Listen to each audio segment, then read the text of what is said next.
Hey guys, what's up? It's me, Air Kitty. Alright, and we are back with Let's Talk About Me. So, we've done the My Personality, we've done the My Body, we're now onto the My Future. I think it's funny how we've talked about the current things, then we're going to just My Future, and then we're going to go back to my current stuff. So, let's just go to My Future. Let me also turn the music up in my headphones. I didn't want to listen to it while I was talking. Wow. Okay. Let's talk about my future. The mystery of your biorhythms explained. Senora knows all, tells all, what your dreams say about you, what's your sign, palms up what those lines really mean. So most of this is pretty much up my alley. I actually did study quite a bit of palmistry, so I know a little bit of palmistry. Just a little bit. I actually do dream interpretation a lot for myself, and obviously I study zodiac signs a lot. Those are things I do in my free time. Let's start with the thing that I don't know anything about. It's like biorhythms. What is biorhythms? Your daily cycles can greatly affect your physical, intellectual, and emotional outlook. Enter your birth date and pick a day to see what is in store for you.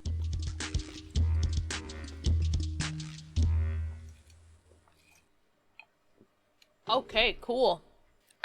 Oh yeah, that's right. I was like, how the frick did they know my birthday? And I was like, wait a minute.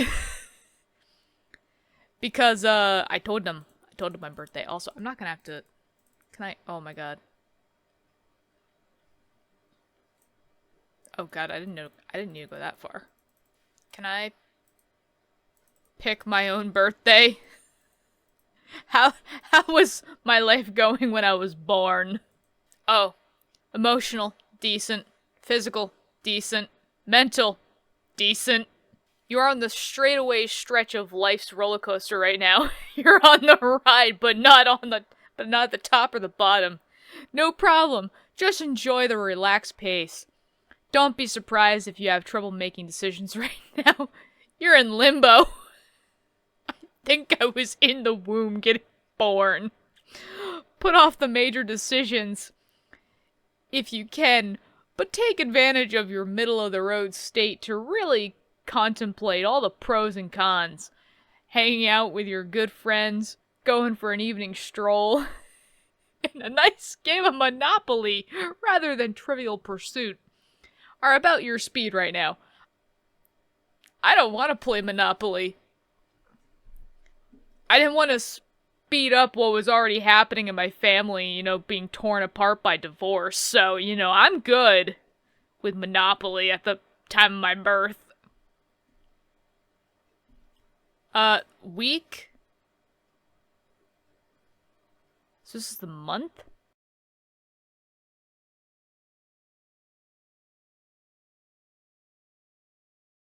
No, it didn't freeze. Oh, I just drag it.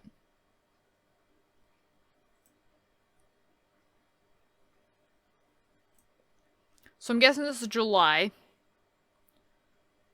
No, this is for the entire month. Oh. So apparently day 2 of birth is gonna go swimmingly. Shazam, Shazam, and Shazam. You're on top of the world right now. You could charm Brad Pitt with this young body. Swim the English Channel. Pretty sure I was doing a lot of swimming in, before July 4th. Think I'm good with the swimming at the moment.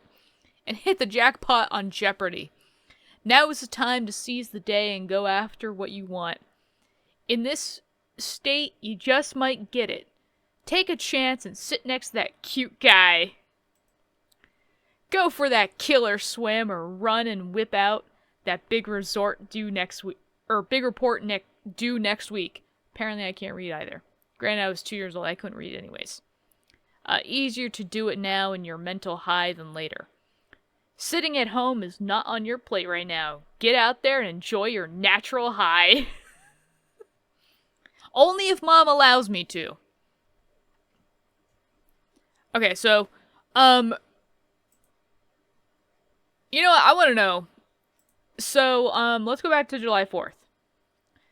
But so, let's do 2024, because this year, I am officially turning 30. Went way past it. Oh, great. This is looking even better. So let's see how my dirty 30s are gonna turn out. So apparently on my 30th birthday, emotionally, I'm gonna be great. Physically, I'm gonna be okay. Mentally, though, that's good. I'm good. How's this looking? You have a lot of heart and brain power right now. That's good, actually. If I have a lot of brain power at 30, that's doing really well, actually. Your emotions are strong and clear, and your brain is working faster than lightning. Pretty much is, yes. Since you're in a moderate physical state, this is a good time to exercise your brain and heart together and do something creative. Write a poem or song, draw or paint a picture, whatever you most enjoy. After that, you might enjoy a nice walk or a dip in the pool. Something active, but not too strenuous. Well, I mean, so far my 30th birthday is going great. I'm a little interested to see what this time period is. So that's, what day is that? That is almost a week after my birthday. Apparently I'm gonna be sad because I remembered I'm 30. My physical state is gonna go down the hill because I'm gonna remember I'm 30. But my mental state is gonna go up because, you know what, I just remembered I'm 30. Though you might be feeling sluggish and depressed because I'm gonna be turning 30, your mind is brighter than ever. Right now, you could do algebra equations standing on your head. I could do algebra really well anyways. I was just really good at algebra when I was a kid. I actually thoroughly enjoyed algebra. So that's not really saying a lot right now. If you could get up the energy to do a headstand. Right, at 30 that might be asking a lot. This is a great time to get those projects done for school that you've been putting off, or to think about the big issues in your life that you need a lot of mental energy to work out. Like what the crap I'm gonna do the rest of my life now that I'm 30, and a third of my life is gone. Or you might just want to sit at home on a Saturday and read your favorite novel while eating some double chocolate fudge ice cream. Honestly, some sweets right now would sound like freaking fantastic. I got some Reese cups in my mini fridge right now. Like I got a big bag of Reese cups. Oh, and I'm fighting the urge to dig into them. I'm trying very hard to stick to my regimen of trying to lose weight, and that bag of Reese cups is not helping. Even if I stay within my calorie limit with the Reese's, I still gain weight somehow, and I'm like, how the frick does this happen? You can deal with the calories later, when you're at a physical high again. Oh, so apparently, I'm gonna be healthy this day, or decent this day, really. And then this day, like almost a week after my birthday, I'm just gonna eat my feelings. Yeah, that sounds about right. So last one that I have a just gnawing question on. What's today? Today's the 9th, so the 10th. How's tomorrow gonna go? I'm gonna feel great tomorrow. Physically, I'm gonna be great tomorrow. Mentally, it's gonna be okay. If you just had a little more brain power today, you'd be on top of the world. You're in a great mood. You actually like your family today. And you feel like you could climb a mountain. Grab your family or some friends and move that body. Go dancing, running, biking, skiing, or play a game of volleyball. Because of your emotional high, you'd also be in a good state to help out any friends who might be down in the dumps today. As for your mental state, You might not feel like rediscovering the theory of relativity, but your basic homework shouldn't be a problem. Good thing I'm 30 and I'm out of high school and college. Good thing I have both of those degrees and I don't have to do that crap again. I mean, that's kind of cool. Not much to it, really. I don't really put much merit in it, obviously, because obviously tomorrow can really go anyway. So, yep, let's go to the next thing. What's the next thing?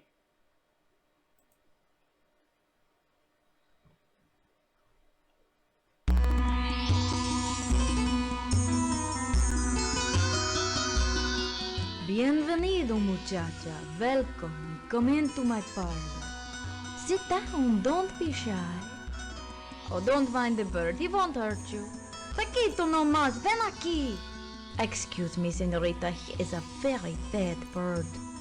I am Senora Obscura Sabidez, the first cyber gypsy. Using the ancient gifts of prophecy that have run in my family for centuries, along with the most modern high-tech computer logic, I am going to tell your fortune and reveal the innermost secrets of your destiny. Paquito, I told you not to peck the customers. Que malo, pájaro. Sorry, mi chiquita. Okay, let's start. Look deep into my crystal ball. Concentrate on your question. It must be a yes or no question. Don't say it out loud. Just concentrate while I invoke the spirits. Viejos espíritus, nuevos software programs. Venga a ayudar a esta chica. Oye su pregunta. Dale la answer.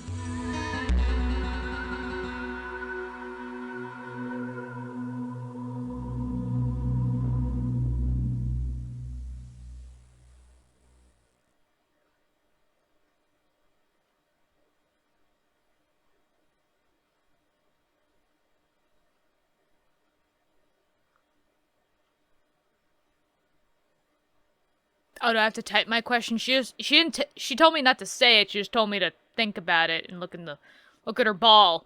So, hold on. Yep, we're gonna type that bad boy. Okay. I mean, I'm gonna say it out loud to you guys so that you know, but will I find a boyfriend? You know, let's just shorten this. Will I find a life partner? Question mark. Enter. Definitely. Awesome. I'm gonna find a life partner at some point.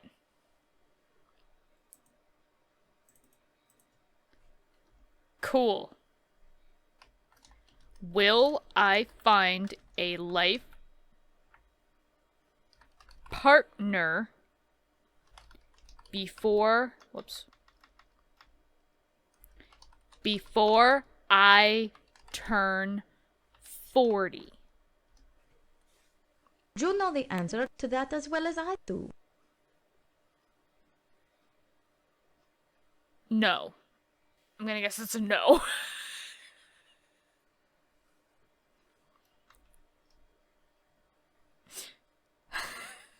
Now I'm trying to think of like obscure questions. Will I have chicken for dinner tonight? You wish. Apparently I'm not having chicken tonight. Okay. Joke's on her, though. I'm gonna have some chicken for dinner tonight. Will I finally get 8 hours of sleep this week? I'm afraid that this cannot be.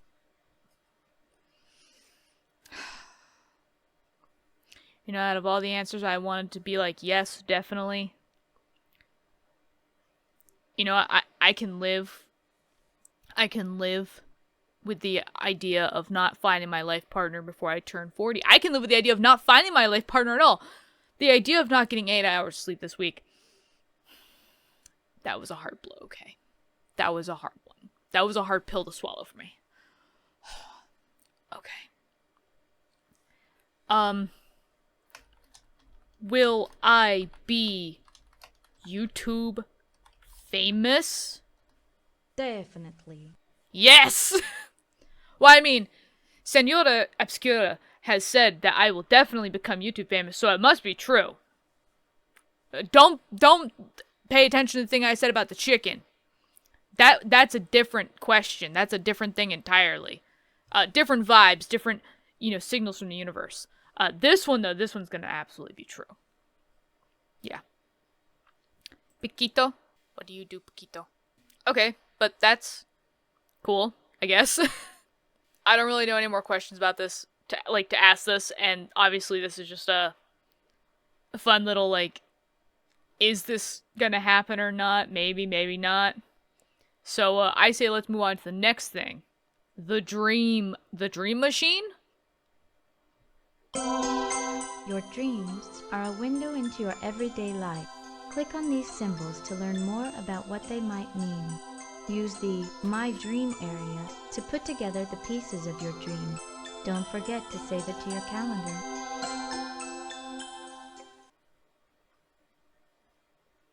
Cool.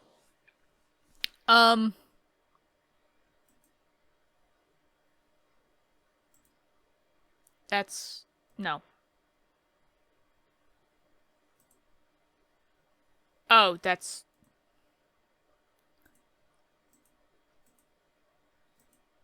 great.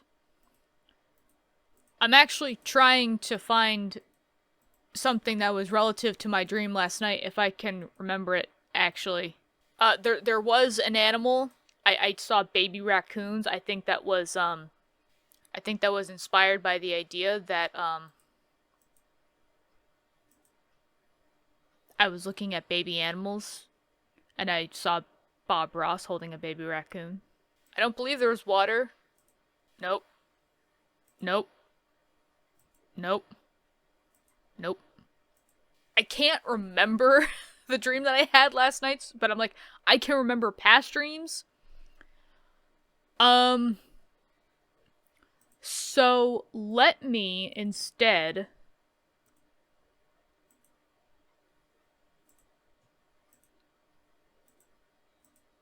go for another dream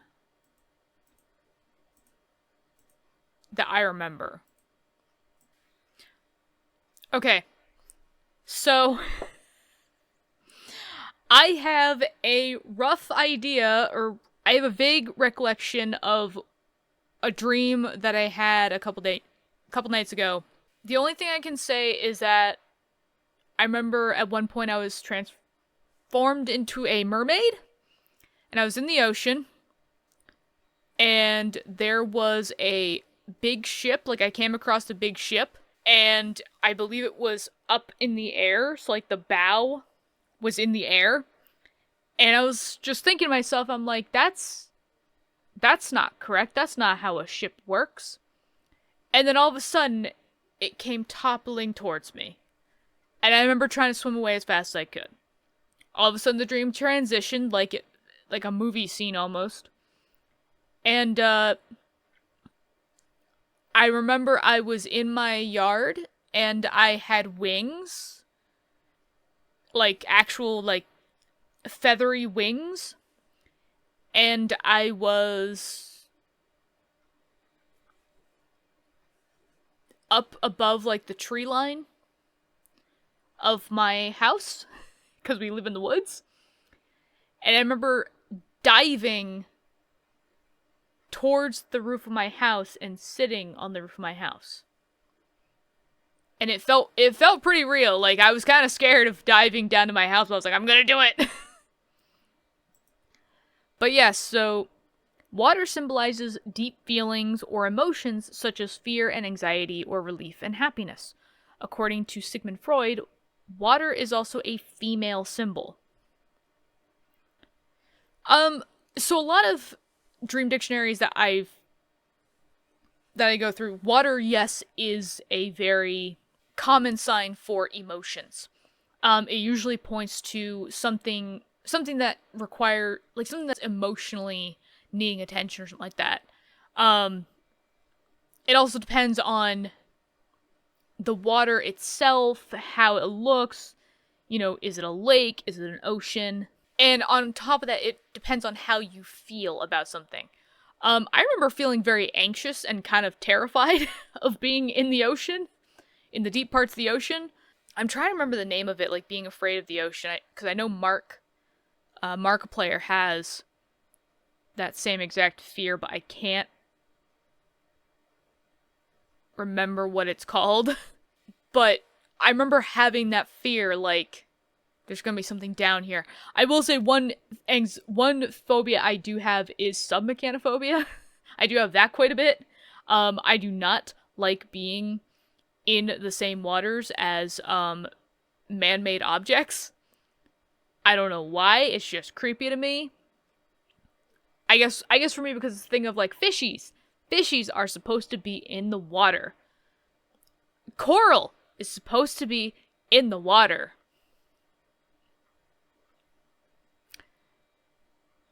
Mechanized alligators are not supposed to be in the water. I think that's my logic behind it. But so, that dream was talking about feeling anxious or feeling some big emotion. Okay. Houses often symbolize the body or the whole person. Different rooms can be different aspects of your personality or different body parts. If you dream about the outer appearance of a house, you could be thinking about how you feel about your own appearance or your body. If the house you dream of is ugly or run down, you might have a negative body image. Try to get over it. You're beautiful. Wow, that's great advice. Just get over it, okay? Just get over your insecure ways of looking at your body. It doesn't matter. Trust me, I've been trying to get over it for over 10 years now. Thanks. But yeah, I'm trying to think of, again, what other dictionaries have said that the house represents. Typically they say, like, if you're in a particular room, look at the particular room for the symbolism of it. And I mean, I was on the roof of the house, so I don't know what that would signify. But I guess I'm gonna keep going so I can get more symbols and figure this out. So as with other vehicles, being on a boat represents your journey through life. To get on a boat is to start a phase in your life, and to get off is to finish a phase. To row shows you put a lot of healthy effort into getting where you want to go, and since water generally symbolizes emotions, riding on a boat can represent exploring or understanding your own feelings. What if I was almost crushed by the boat? The boat almost killed me.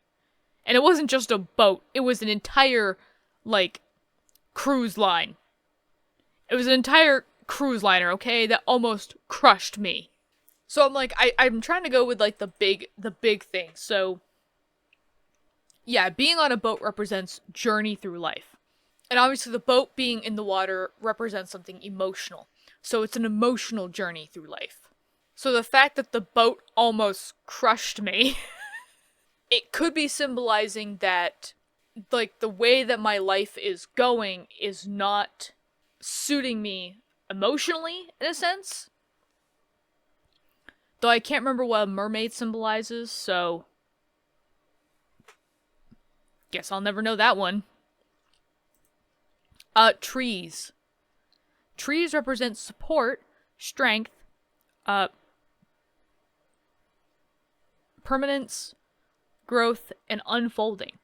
A tree in your dream might represent one of your parents, who you feel you can depend on, or one of your friends who you feel is growing and blooming a lot. As always, it can also represent you. it could just be something that my brain put in to basically say, like, this is something that I associate with my house is trees in a sense. Because of the fact of, again, my house is in the middle of a forested area, so we have a lot of trees nearby. But the fact that, like, the trees and the house are together kind of idea, it could also mean something like, so the house is about myself, I suppose, and I guess it was said because it was, like, the outward appearance of the house is probably representing the outward appearance of myself. So the trees could be, like, the support system that I have when it comes to the view of my own image. So flying is the last symbol for it. Did you know that humans were flying long before airplanes were invented? Well, they were, in their dreams. Dreams of flying can be lots of fun and can make you feel great. That's because they symbolize exhilaration and freedom. If you have flying dreams, you are rising above your problems, freeing yourself, and soaring above the world. Some people even believe that dreams of flying mean your soul is leaving your body and traveling to distant parts of the world where you sleep. Or while you sleep. I would love for that to be true, kind of. But typically, when I fly somewhere, I'm typically flying just around my house. So I'm not going very far. But the idea of flying is still really cool. But I guess pairing that with the house and the trees image, it would then probably mean something along the lines of, like, I'm basically rising, because of the support system that I have, I'm rising above that idea of, like, my outward image in a sense. I'm not focusing on my outward image as much. I feel like a freedom with it. Because the fact of, like, with a house is grounded in a sense. So, like, it's like that image of myself of being, like, like, oh, like, I feel ugly, I feel bad, or something like that. And me flying, I wasn't flying away from it, I was flying towards it, but to be able to fly and have the freedom to fly away from it, in a sense, probably means that, I'm able to kind of free myself from that way of thinking. And it comes from the support that I'm getting from people around me. I don't know. That's just my interpretation, and of course, as I've said, well, I haven't said it on the channel, but as I've said many times to friends and family and stuff like that, when we do, like, dream interpretation or something like that, it's all about how the person perceives their dreams, not exactly how I interpret it, in a sense, me, the outside person. Yeah, I mean, I'm interpreting my own dreams, which is really the point of this. Everyone's going to look at it a little differently for themselves. Because, again, it also goes by the feeling. How did you feel when that thing was happening? So, when I was flying, it was a great feeling. I was still a little scared, though. So, that also gets taken into account. It also takes into account, like, cultural things, too. Like, if you see the color white. In a lot of cultures, white signifies, like, purity and light and, innocence. Everything good in the world. But yet, in cultures, in Asia, white is typically a color that they wear to funerals. Sometimes as well as to weddings, but usually to funerals. So it could be a symbol of death, in a sense. A symbol of mourning, a symbol of sadness. So it all goes by that particular person's interpretation of those images, in a sense. Not necessarily just about how a dictionary describes them, I suppose. But pretty cool. It doesn't have as many symbols as I would have liked it to have, but it's a good introductory thing for people that want to get into dream interpretation. I think everyone would benefit from doing a dream interpretation, even if they're not necessarily into, like, the pseudo-science of it all kind of idea. But I think a lot of it, because obviously it's the one place in our minds where we are probably the most vulnerable. It's the place where we let out our fears and, our insecurities. as well as where we, thrive as well, where our greatest dreams come to life. I think anybody that remembers their dreams and people that, you know, can remember the symbols and the objects in their dreams, it's good to analyze it because even the smallest symbol can mean something. I've had many dreams where my brain, for some reason, focused on something that was maybe for like only half a second, and it was one small thing.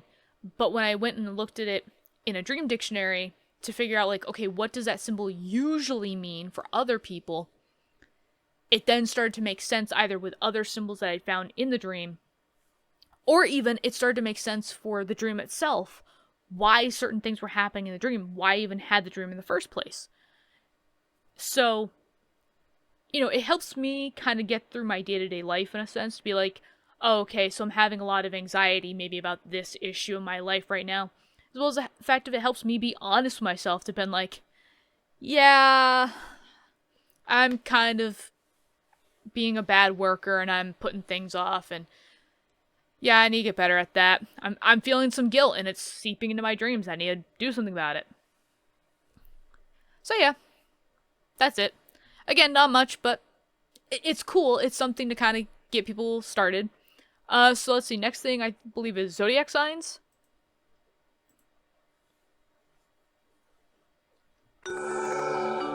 Your sun sign and your Chinese horoscope may tell a lot about your personality. Enter your birth date or click on a sign to learn more.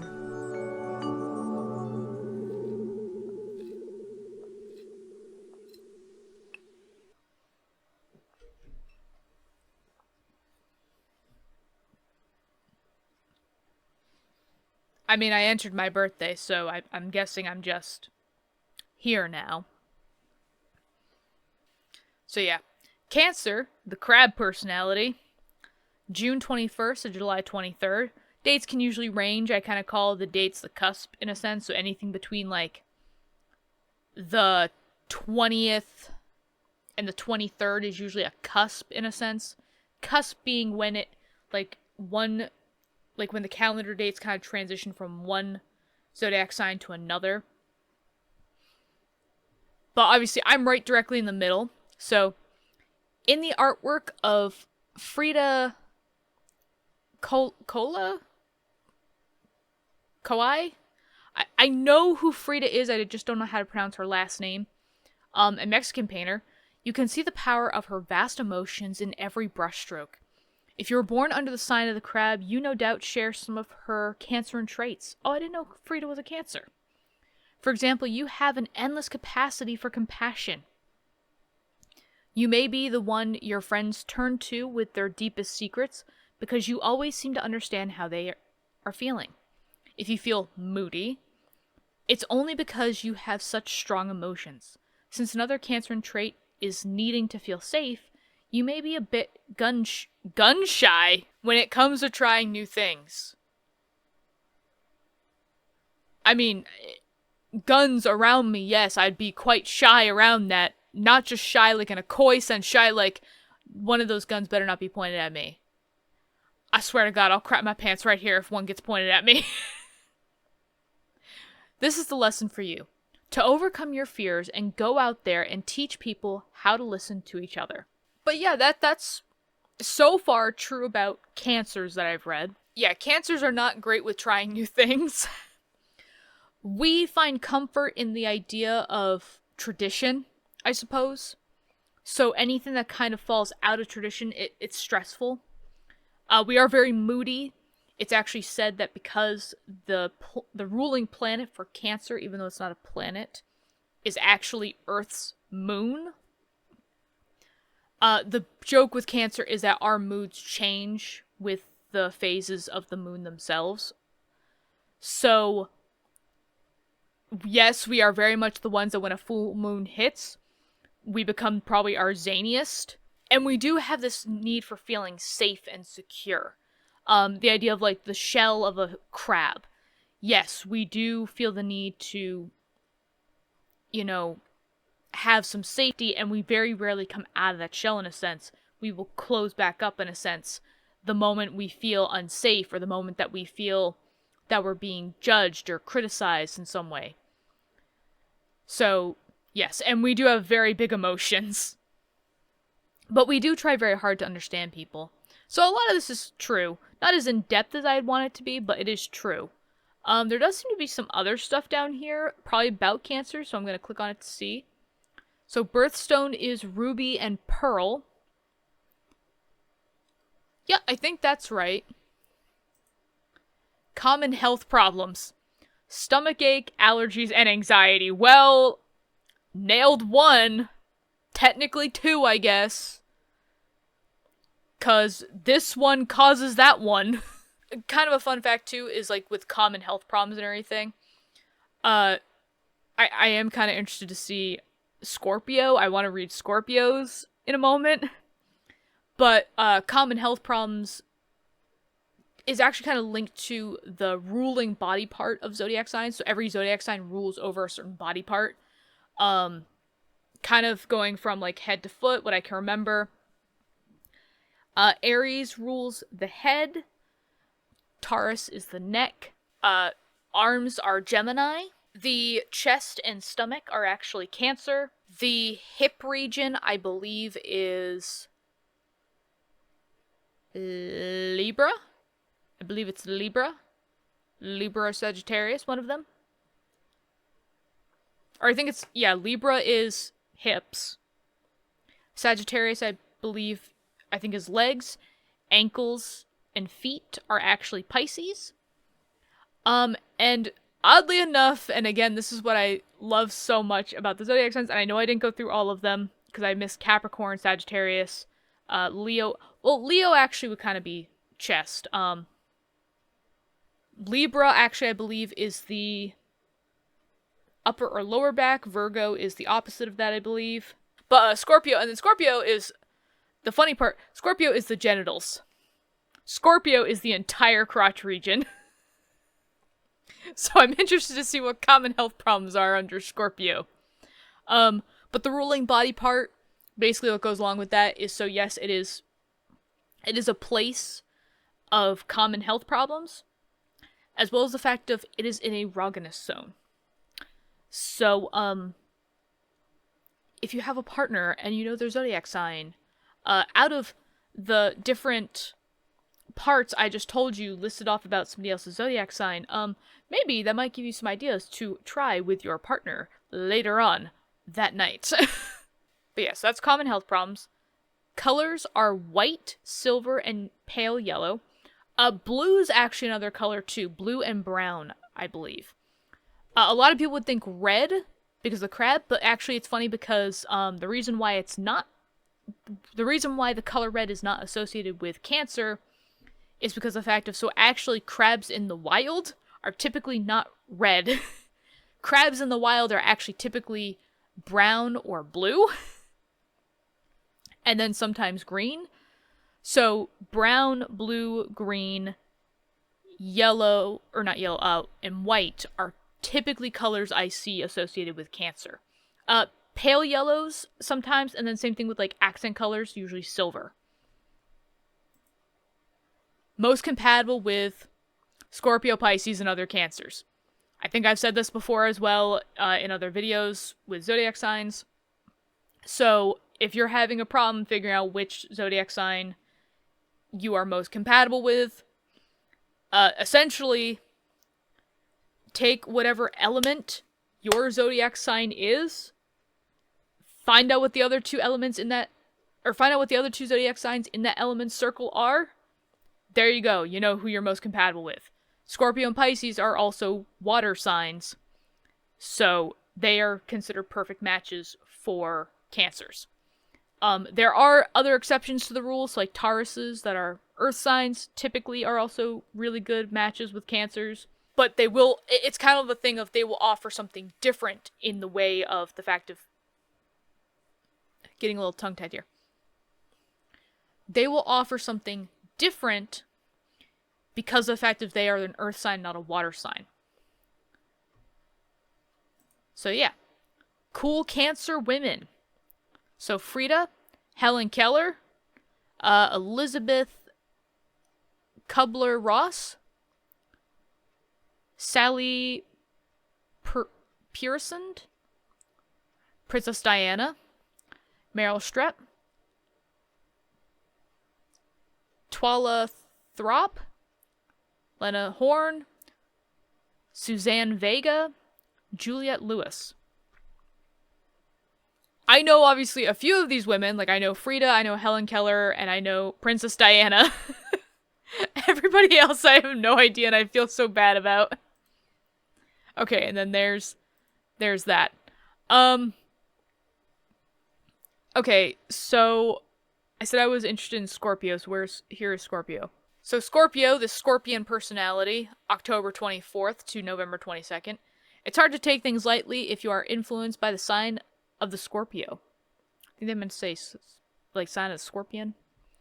You are very serious, and you expect others to think and feel on your deep level as well. You enjoy finding out the nitty-gritty about what makes people tick, but you are not likely to share your own secrets. You have amazing powers of concentration and do well in subjects that make use of this power, such as researching for writing papers or performing scientific experiments. Like the French scientist Marie Curie, a Scorpio who won the Nobel Prize for Chemistry or discovering radium. So let's see, Topaz for Scorpios. I mean, common health problems. Problems relating to reproductive or excretory systems. Basically, problems with your crotch. So they did actually list it here. Colors, red, black, midnight blue, and emerald green. Red and black I have seen, again, associated a lot with Scorpio. Typically, like, darker reds. So let's see, most compatible with Pisces, Cancers, and other Scorpios. This is actually not true. There are some signs that do well with signs that are themselves. Cancer is actually one of them. Cancers can actually work quite well together. But Cancers are not immune to the idea that, you know, someone with their own star sign might be too similar to them, and so that can also cause conflict. Scorpio is one of those signs that actually does not do well with somebody else of their own sign. It's actually kind of backfires in a sense, and it's because of the reason of, like, there's no complementary, you know, traits there in a sense. They're both very secretive signs, or very, like, you know, what is the word I'm looking for? I guess very reclusive, I suppose. You know, they're not willing to share things unless they know that they can trust that person. And with Scorpios, it takes a long time to build that trust. So while they do have common interests and common lifestyles in a sense, they don't have common traits, I suppose, in a sense that they complement one another or they can build off of it. So other Scorpios actually is not correct.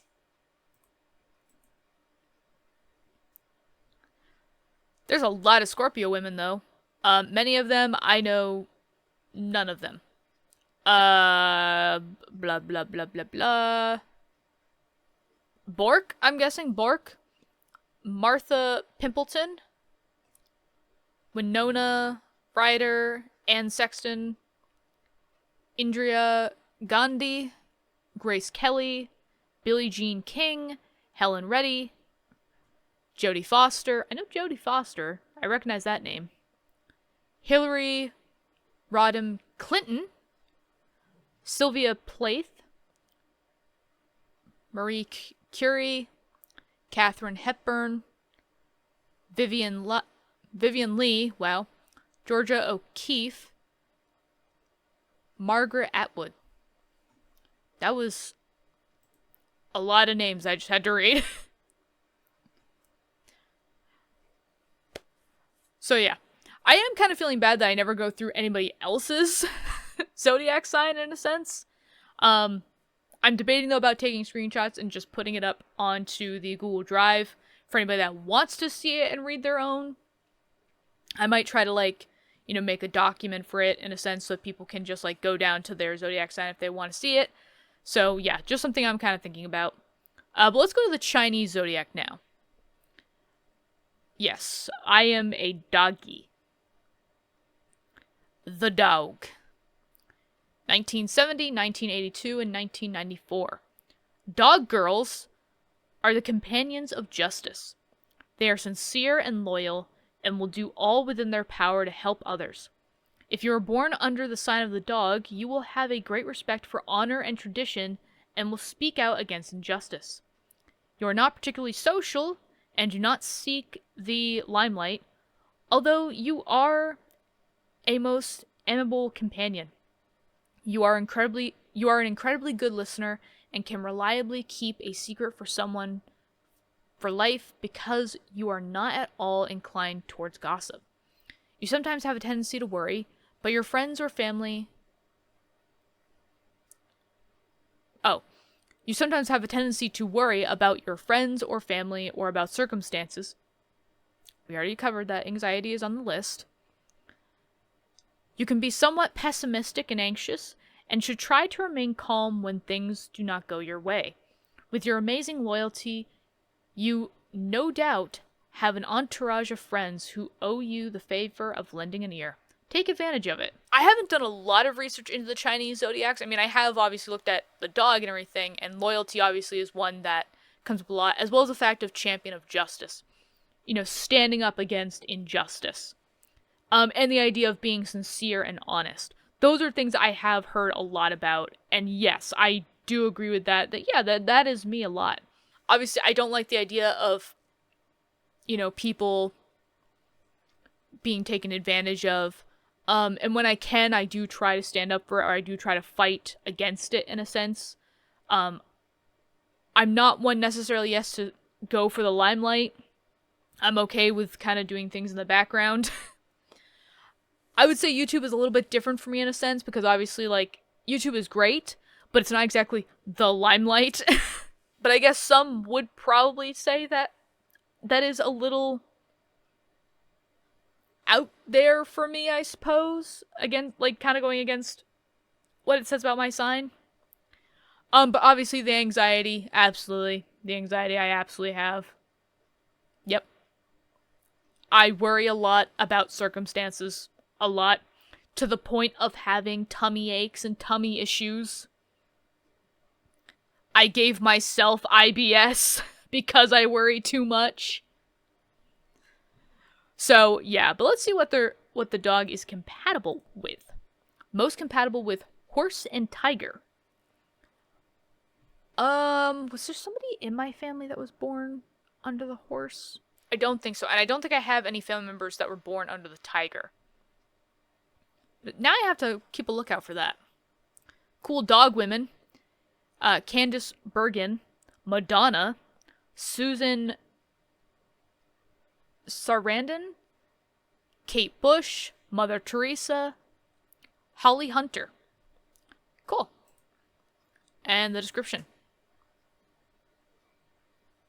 I'm actually trying to figure out when was horse and... I gotta find horse. Where was horse? 1966, 1978, and 1990. So no, I don't have... at least as far as I can think of, I don't have anybody that's in the horse category. Horse and tiger was the other one. 1962, 1974, 1986.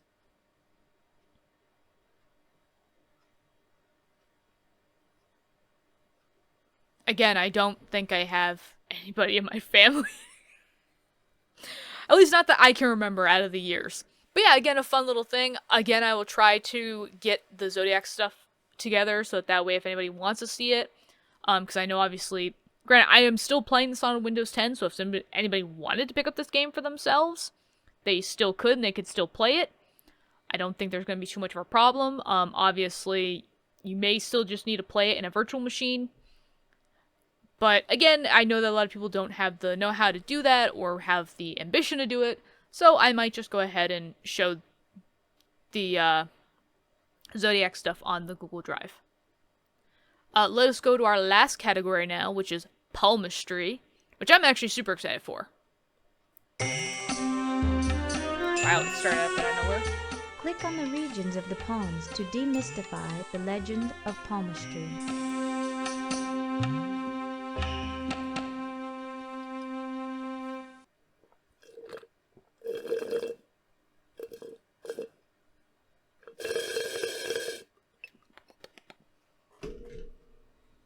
Okay, so I'm going to use... Technically, you would look at both hands, and I'm going to try to do that. Let's look at my... Okay, I was like, does the other hand? Let's look at my forefinger. I feel like we probably should have had a different background, because this is going to be really hard to read. So your forefingers, your pointer fingers. This finger is the principle of power, and represents how assertive you are. If it is long, you are self-assured, but make sure that you don't become too conceited. If it is short, you lack self-confidence. You must try harder to assert yourself. Believe in your own power to make things happen. I would say my fingers are pretty long, I guess. They're very slender, I will say that, so I think they're pretty long, so I guess that means I'm confident? Somehow? I don't know, maybe they got older as I got closer to 30, because I will say that comparing my confidence to what it was at 16, I had no confidence in myself. Actually, comparing myself at 13, I had no confidence in myself. Made it even worse, because I think at 13 I also just recently broke up with a boyfriend of 2 years, so yeah, that pretty much shot my confidence pretty much just down into the pits. Let's see, middle finger. I'm not gonna point it up because that's gonna be really bad. I don't do that. This is the finger separating your active self from your passive self, representing the principle of balance. Just like the balance line balances out the emotional, life, and brain lines, so the balance finger balances out the ego and power of the thumb and forefinger with the spirit and community of the other two fingers. Okay? So mine are long. If it is long, the balance leans more towards the thumb side, and you like to plan the way things will happen in your life. I do, actually. Beware of getting stuck in a rut. Once in a while, you have to let go of your control over life and just let things happen. Again, something I actually try to learn a lot. I'm still learning how to do that. If this finger is short, it is not.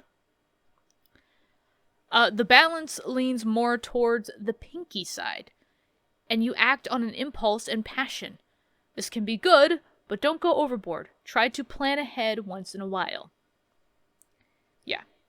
So, I think the only finger, well, I don't know, I feel like my pinky's pretty long as well, so...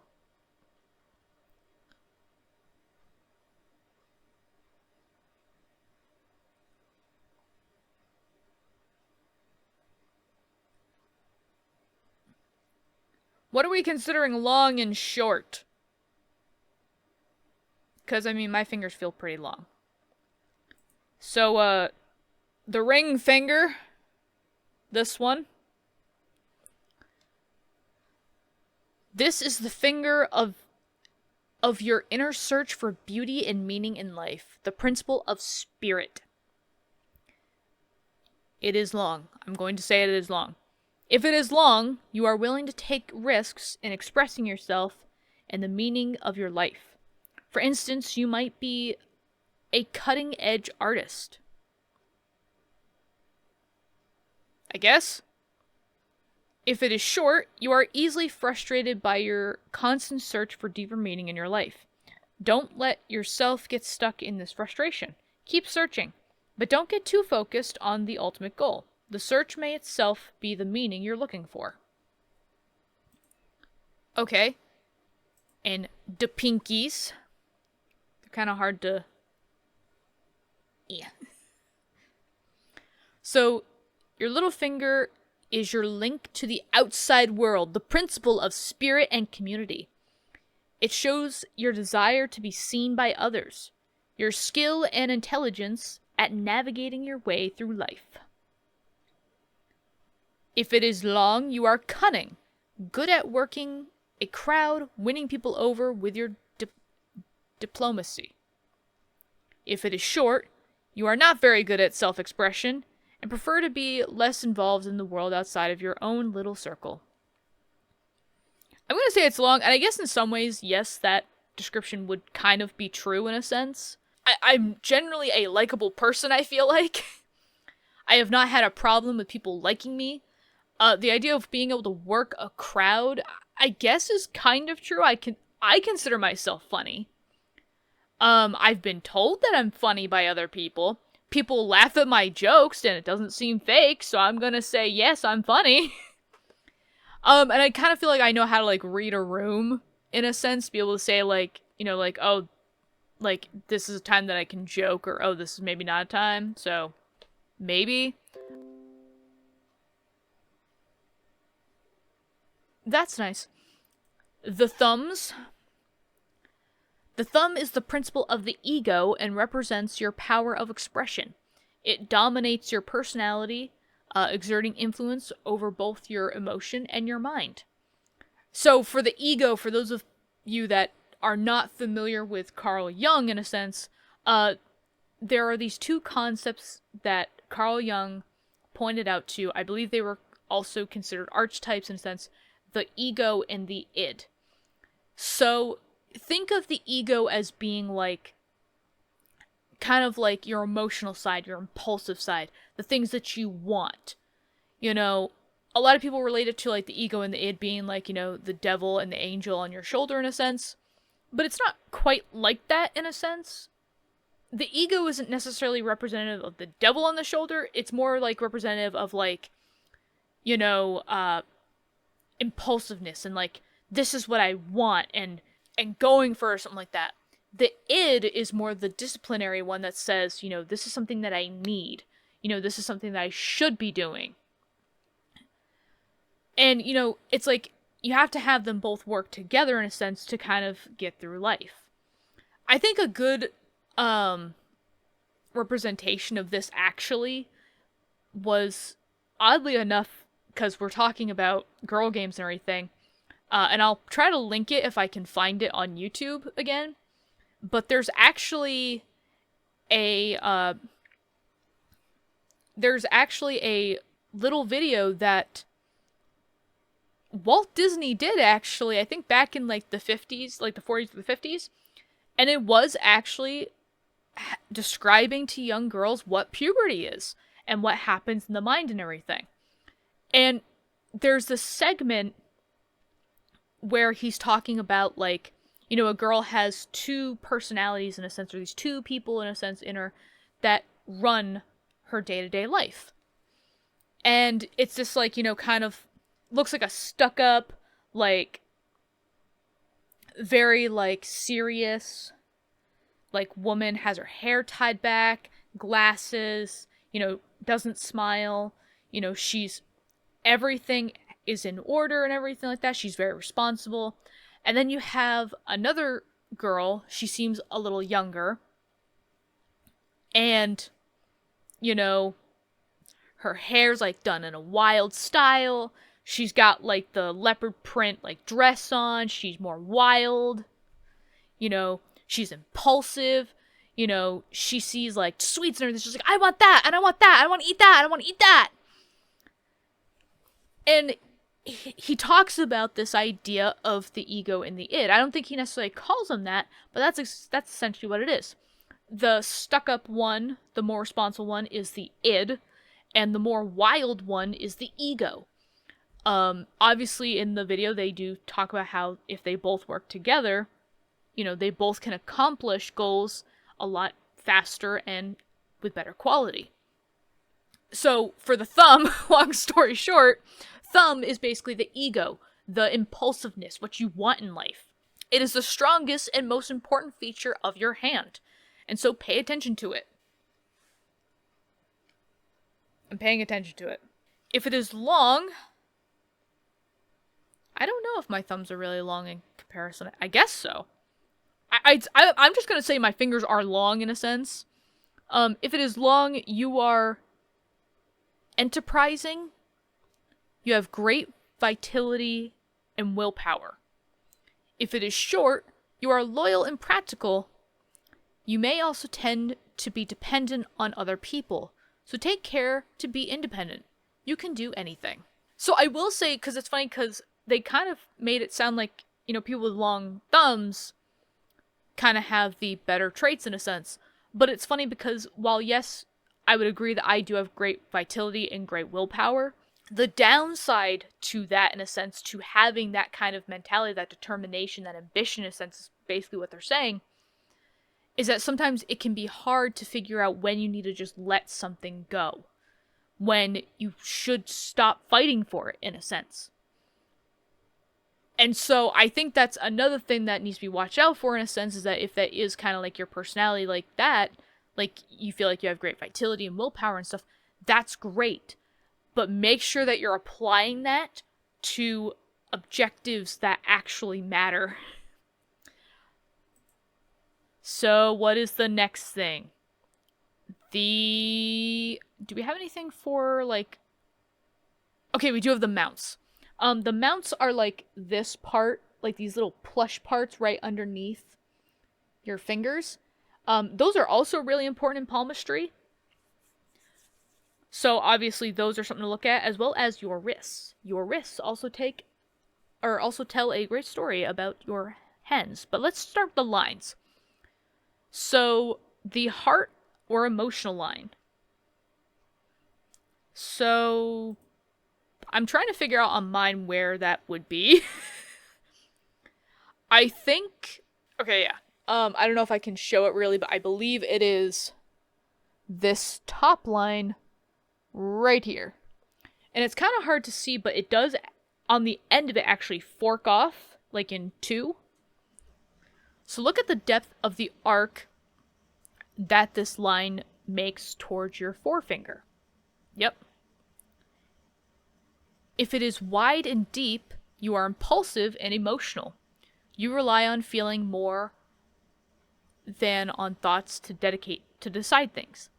Beware of making the wrong decision. If it is straight, you are restrained. You depend on your intelligence more than your feelings. You must remind yourself to listen to your heart once in a while. So what were the two things? If it is wide, I would say that it is, but it's funny because it forks in a sense,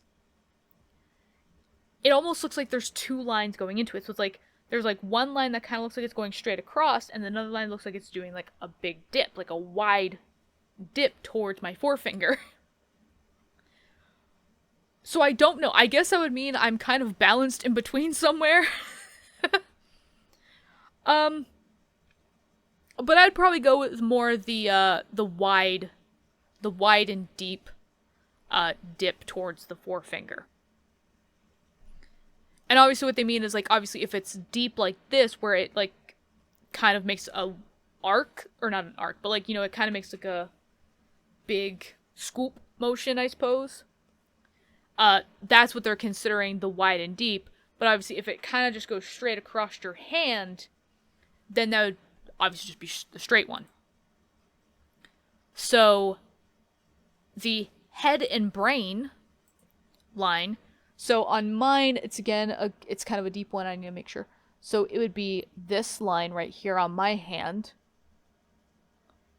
This one that's kind of going across from the other side of my hand. So the heart line, I think was the last one. It kind of goes from the side of your pinky upwards, and then, trying to look at the camera backwards, the head line or the brain line goes from underneath your pointer finger and goes across, kind of following the same direction. So the head or brain line, this is the line of your intelligence capacity and your rational and intuitive knowledge. You're realistic and practical if this line is straight. It's about as straight as I am, and I'm not that. So, yeah. You will use reason to solve your problems. But don't forget, reason can often mislead you. Don't let it stop you from reaching for your dreams. You are idealistic and dreamy if this line is sloping or curved. It is sloping downwards, yes. You tend to judge the world based on your own intuition, rather than on hard, cold facts. With people, you believe your first impression. If your brain line is broken, kind of. It's broken in some areas, like it kind of forks again. But I think it means like, so if it's broken, it means like it doesn't really, so I'm like trying to see if I can kind of show it on my hand. But so you can see a line going from this side of my hand to like this other side here. So maybe I wouldn't say mine is broken, but so if your brain line is broken, it means loss of concentration. But if it forks, you have trouble making decisions.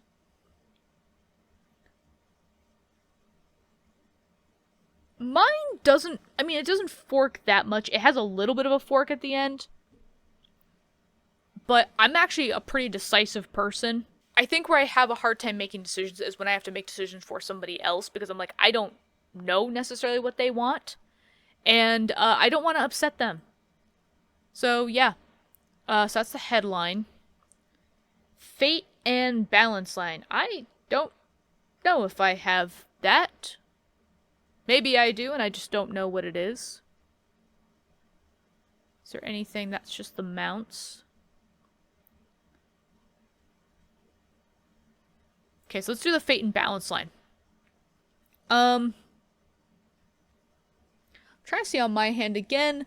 I believe my fate and balance line would be this one right here.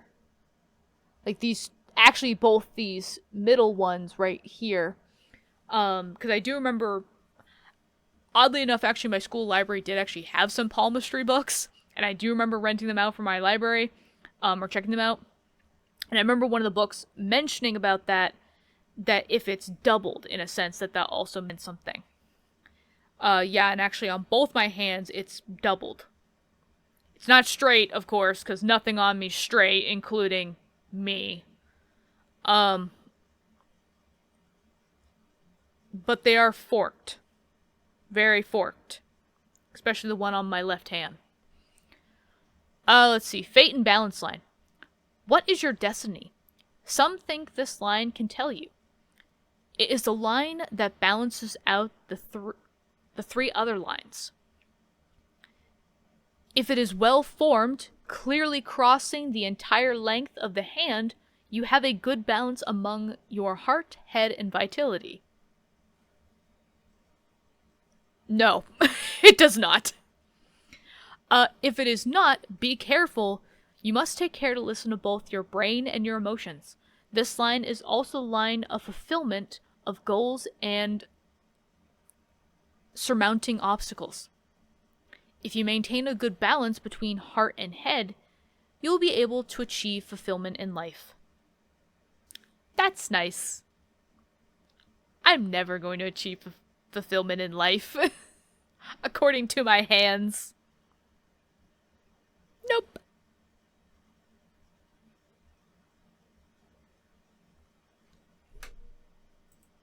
I'm gonna be unhappy forever. Life and vitality line.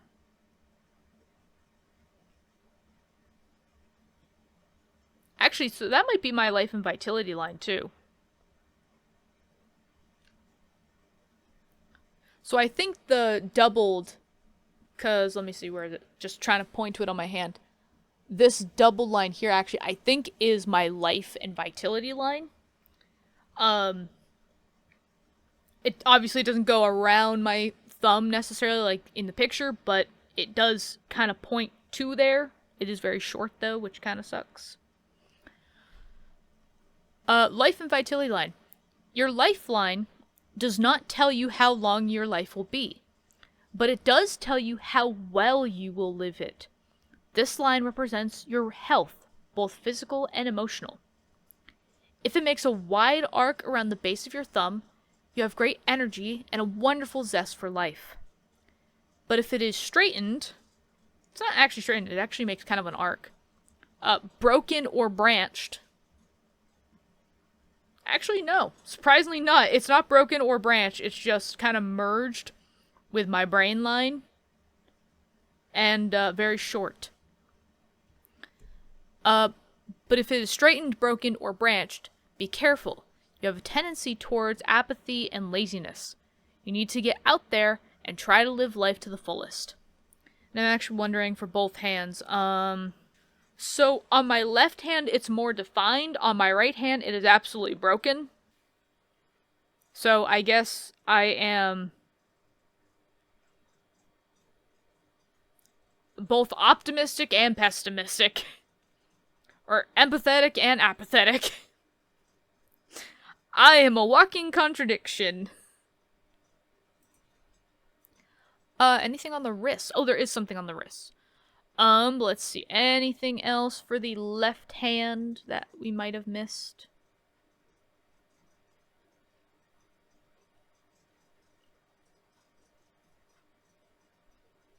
There's more lines here, but I can't seem to do anything with them. Okay. Okay, so mounts. So the mount of Mercury, which is the one underneath your pinky finger. So because your little finger is on the outside of your hand, this elevation signifies your ability to connect with the outside world. It shows your alertness, your diplomacy, your communication. I think they meant to say, and your communication skills. If it is large, you are very skilled at communicating with others, and you will do very well in business ventures. If not, business is not the place for you. You would do better in a profession that does not require much contact with other people. I'm like just bending my hands a little bit so like I can like kind of close them together so you can kind of see where the mounts are and like kind of bending them a little bit. Probably should put it in the camera, but like trying to bend them a little bit. Just so you can kind of see like where those mounts might like pop up. Because you can kind of see them a little bit better. I'm gonna say that mine probably is not very big, honestly. So I guess I should not go into the business venture, but screw that, I do what I want. The sun mount, which is right underneath the ring finger. Your ring finger elevation shows your sensitivity to others, to things of beauty. My bad.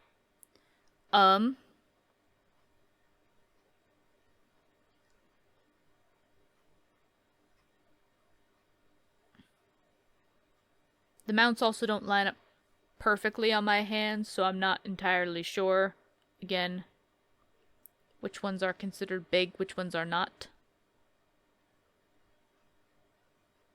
Maybe my hands are, maybe it's considered big. If it's big, it can mean you are a lover of the arts, and of all things beautiful. You may even be an artist yourself. You have talent, grace, even brilliance. If it is small, however, you are not attracted to the beauty you perceive through your senses. For you, beauty is less important than utility. It is good for things to be useful, but don't deprive yourself of beauty. A rich life must be full of both. I actually feel like it's kind of somewhere in the middle. Like, it doesn't really... Like, again, I'm trying to, like... I feel like I have 3 mounts instead of 4, so one of them obviously is very small. But maybe...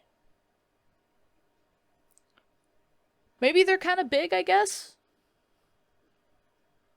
I don't know, I guess for me, like, when I do this, I'm like, I kind of see, like, where the mounts are, and I'm like, I can see that there is, like, underneath my ring finger.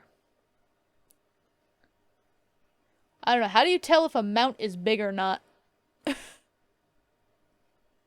By the amount of flesh that's under it when you curl your finger, that feels pretty big, I guess.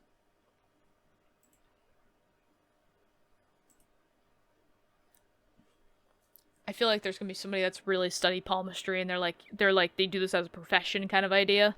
Like, they're actually very passionate about this and they do this as a profession. And they're gonna be like, that is a tiny, tiny mount. But I'm trying here, okay?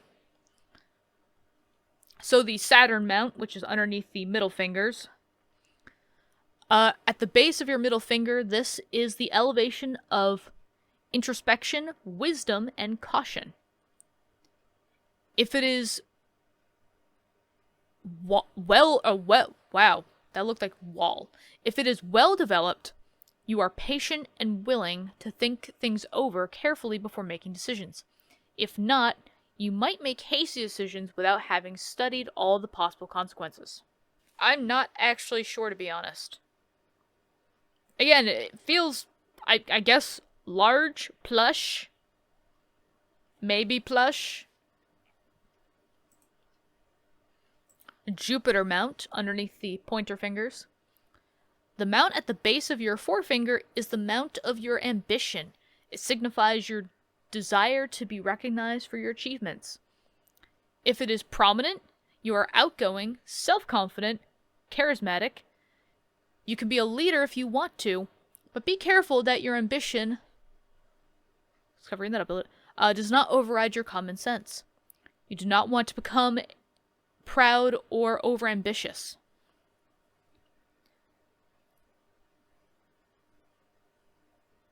I mean, it feels pretty big, I guess. When I kind of do this, it feels pretty big. Like, those look like pretty big mounts, I suppose. If the mount is small, take care to push yourself out into the limelight a little more. You have a tendency to be shy, to lack self-confidence, and to try to avoid recognition. Give yourself some more credit. So I think there's only 2 more, so Thenar or Venus elevation, the plushy parts of your thumb. The Mount of Love. This mount signifies your ability to love and be loved. It is the mount of beauty and of joy. If it is big, you are bursting with love for others. You accept the love of anyone who offers it. This can be good, but also bad. Take care that you don't let people walk all over you, or that you don't lose sight of your own needs. You might have to restrain yourself and not give your love so freely. If this elevation is small, you have trouble finding love or letting others get close. Loosen up a little and let your Thenar mount grow. Again, it's like, I feel like that mount is pretty big. Like, I'm kind of going off of, like, how plush it is in a sense, so I'm like, it feels pretty plush. Feels like a pretty big mount to me, I suppose, so I feel like I need more, like, quantifiable measures here to say, like, what is big, what is small, and I'm like, is big, like, plush, and small is, like, bony? I'm not quite sure. But the top part, the big part, sounds a lot like me. I am definitely somebody that, needs to have more restraint when I'm in a relationship. I tend to give a lot, and I forget to expect something in return, in a sense. And that's not to say necessarily that, you should always expect something in a relationship, necessarily, but there should be expectations. You should go into a relationship with reasonable expectations. And the reason why I say that is because the fact of, if you go in expecting nothing, that's what you're going to get. Nothing. You're going to get nothing in return. But if you go in with some expectations, and you vocalize those expectations, and the other person agrees to those expectations, then you can rightfully expect results. So, yeah, and that is basically how I've operated in a sense, is like, obviously, I kind of feel like I've grown up with the old way of thinking, which was not to expect, like, not to say, like, not to expect much, but don't go in with expectations or high expectations in a relationship. But now, having been older, and I hate to say it, but seeing how other people operate in a relationship that don't know how adult relationships work, like, they're still kind of operating under high school, like, relationships, I've learned that with adult relationships, No, adult relationships run on expectations. Because this isn't like high school anymore. You're building a life together. You're taking care of lives together. You know, you have to live in the same house. You have to share the same bills. You have to raise the same lives together. You have to do it together in a sense. Or rather, that's what you are together for, is to do that together. But if it's going to be one-sided, then it's like, that's not a relationship. That's not an adult relationship, actually. That is a high school relationship. That is a teenage relationship. Because that's exactly what happens when we're teenagers. We get in a relationship because we have this very superficial way of looking at what is considered a good partner. They're beautiful, they're smart, or like they get good grades, they're team captain or something. Very superficial things that sometimes when they go out into the real world, they don't matter. They really don't. You know, people then become surprised when, you know, expectations are met. It's like, well, yeah, you didn't vocalize any expectations. If you don't vocalize and tell people what you're expecting in a relationship, why would they bother to even try to meet that expectation if there is none? They're kind of under the impression it's like, I can just do whatever and they're still gonna love me. That was a hard truth that I had to learn in a sense. Not one that I was necessarily very proud to learn, but I did learn it. So the last part of the video and the palmistry section is the wrists. So I have rolled up my sleeves for this portion. So the lunar elevation. Lunar elevation, I believe, is like this part of your wrist, right here. So the lunar elevation, this is the mount of your imagination and instincts. If it is well developed, you are creative. You sometimes live in a dream world, letting your imagination run wild. You might also be an adventurer. Take care that you are not always seeking something you cannot find. If the elevation is flat, it honestly doesn't feel flat. It feels pretty, like, it kind of feels like they're talking about this portion right here, like, just kind of looking at it, so it's like, it's not flat. It's very fleshed out on my hand. Like, I'm holding my arm straight up, so I feel like it is quite well developed. But if this elevation is flat, you lack fantasy and inspiration. You might just be down to earth. Or you might be a stick in the mud. Try harder to bring a little mystery and adventure into your life. Ugh, let me put my sleeves down, it's cold. So I think I would definitely say that mine is well developed. I definitely feel like I am very creative, and I absolutely live in a dream world. And I do sometimes find myself basically in a sense of, my expectation is that things will live up to my dream world, and of course they're not going to, because of the fact that it's a dream world. Most of it's not going to exist in real life. But, again, just kind of checking to make sure that we got everything.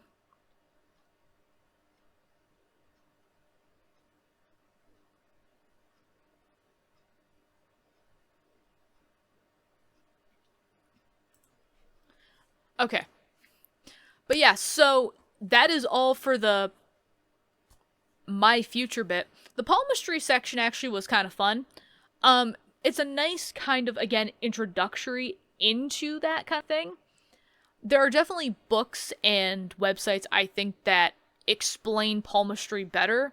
On top of that, the idea of, like, what does it mean if it's a raised mount or something like that, or if it's a flat mount, or if it's well developed or something like that. Obviously, it's kind of hard to tell, and I will say the thing that I kind of don't like about this is that it feels like there was, like, a good and a bad, like, kind of point with each one. So, like, obviously, like, your fingers being long, that's a good thing. But if your fingers are short, it means you're dependable and lazy. Or it means that you're dependent on others and you're lazy. And I'm just like, it kind of used a lot of negative wording, which I wasn't quite keen to, in a sense, of them doing that. Because actually, it's like, while yes, there are sometimes negative connotations, it's like, there are actually good connotations too. Like, the idea of, like, oh, if this is flat, in a sense, it doesn't mean necessarily that you lack, like, creativity in any way or something like that. But it just means more like you're down to earth. You're more traditional in how you do things, in a sense. And I think there's a right and wrong way on how to word something. I think this was kind of the wrong way of doing it. Because the fact of it made people feel bad about something that they can't change. And it's like, seriously? Like, they're just hands. They pick things up and they put them down. So, I guess for me, it's like, I kind of didn't like that as much, that, like, there were negative connotations to people's hands, in a sense. Because I'm like, I thought the whole point of this game was to make me feel good about who I am as a person, not make me feel bad about my hands. But again, it's like, also a lot of this is up for interpretation. Because again, it's like, I don't know anything about the mounts of my hands, like, and what they mean, like, if it's raised or not. I'm just like, heck if I know. Yeah, they seem pretty plush, so yeah, that seems pretty plushy. There's flesh in there, so I'm guessing that's good. So yeah, it's like, I'm not entirely sure this is something I would recommend to somebody that wanted to start palmistry, in a sense. It's a good way of getting into palmistry to kind of see, like, the lines and the mounts and what kind of goes into it. But there are definitely websites and books I think I'd probably tell people to look at more than this. Overall, I think the My Future section, it wasn't bad, but I was expecting a little bit more from it. So I'm a little let down, unfortunately. But, that's okay, I guess. It's not the first time I've been let down. But yeah, so we have one more section to go for this game, and we'll have finished it up. Obviously, I'm going to cover that in the next video. So until then, guys, I hope you are enjoying this, and I'll see you in the next one. Bye-bye.